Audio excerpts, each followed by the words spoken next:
Good morning.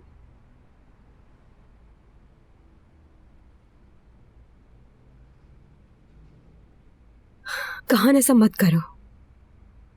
हम बात करके मसले हल कर सकते हैं। तुम और मैं कभी एक फैमिली थे कहान, दोबारा भी बन सकते हैं।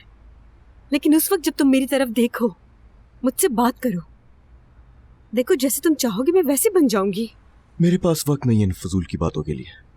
हमारी औलाद हो सकती है फिर से कहान। दिमाग ठीक है? तुम्हारी एक दफा समझ में क्यों नहीं आती है? अब बात सुनो, मैं एक और बच्चा तुम्हारे गुस्से पे कुर्बान नहीं कर सकता हूँ। लैला, सुन लिया तुमने? क्या मतलब है इस बात का? कह क्या रहे हो तुम? मैं एक अच्छी माँ थी कहान, बहुत प्यार था मुझे अपनी बेटी से, सब कुछ तो किया था मैंने उसके लिए। क्या सब कुछ किया था तुमने उसके लिए? तुम अच्छी माँ नहीं थी, ये बात याद रखना। तुम अपने फायदे के लिए अपने बच्चे को यहाँ से वहाँ घसीटने पर भी तैयार हो जाने वाली माँ हो। और लैला, उस बच्ची के साथ भी यही किया था तुमने, सिर्फ मुझसे आगे बढ़ने के लिए।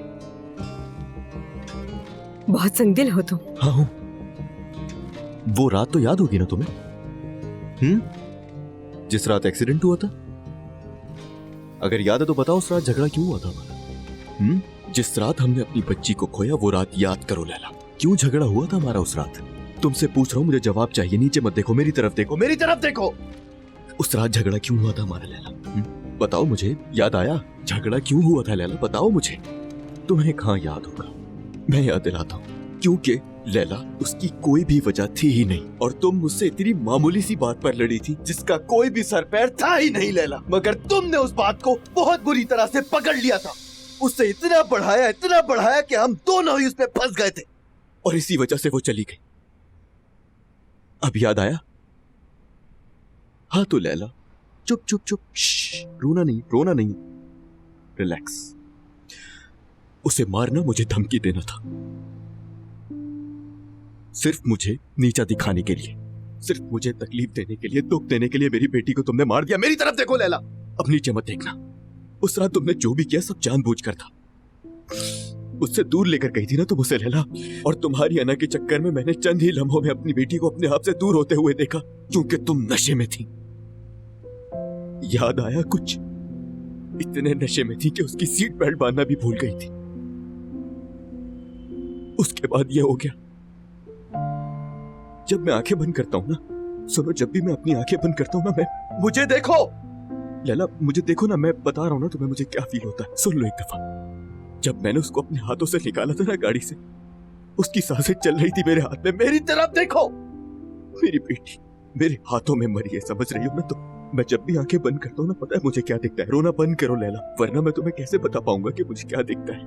मुझे ना आज तक अपनी बेटी उसी हालत में नजर आती है, और कभी कभी तो सोचता हूँ कि, जानता हूँ अजीब बात है, लेकिन सोचता हूँ कि काश मैं पीछे चला जाता उस रात, कम से कम उसको बचा तो लेता। लैला, कुछ तो याद होगा तुम्हें?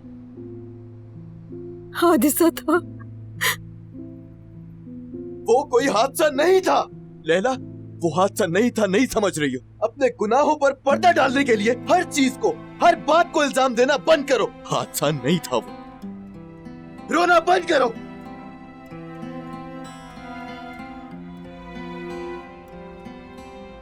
मुझे समझ नहीं आ रहा, तुम ये बातें आप क्यों कर रहे हो? इतना अरसा चुप रहकर, इतने अरसे बाद तुम ये बातें मुझसे क्यों कर रहे हो? क्योंकि मैं थक चुका हूँ लैला, तंग आ चुका हूँ मैं तुम्हारी इन हरकतों से, और तंग आ चुका हूँ तुम्हारे उस ज़मीर के बोझ से जिसका वजन तुम खुद भी नहीं उठा सकती। तुम और अम्मी एक जैसे हो। प्यार किसे कहते हैं और ममता क्या होती है नहीं जानते हो। रोना मत अब बस, क्योंकि वैसे भी तुम बहुत ज्यादा रो चुकी हो मेरे सामने आज तक, इसलिए रोने की जरूरत नहीं है। हमेशा ऐसे ही रो रो कर मुझे बेवकूफ बनाती रही तुम, इसलिए अब बिल्कुल नहीं रोगी तुम। हमेशा यही सोचा कि तुम एक माँ हो, तकलीफ में होगी इसलिए चुप रहा, लेकिन एक दफा भी तुमने ये नहीं कहा कि इस शख्स की औलाद इसके हाथों में मर गई। नहीं कहा तुमने, एक ही सही, एक बार भी पूछा तुमने कि कैसा हूं मैं, क्या फील करता हूं? अभी पूछ लो, खड़ा हूं सामने। एक नहीं, तुम बहुत सी जानों की गिरफ्तार।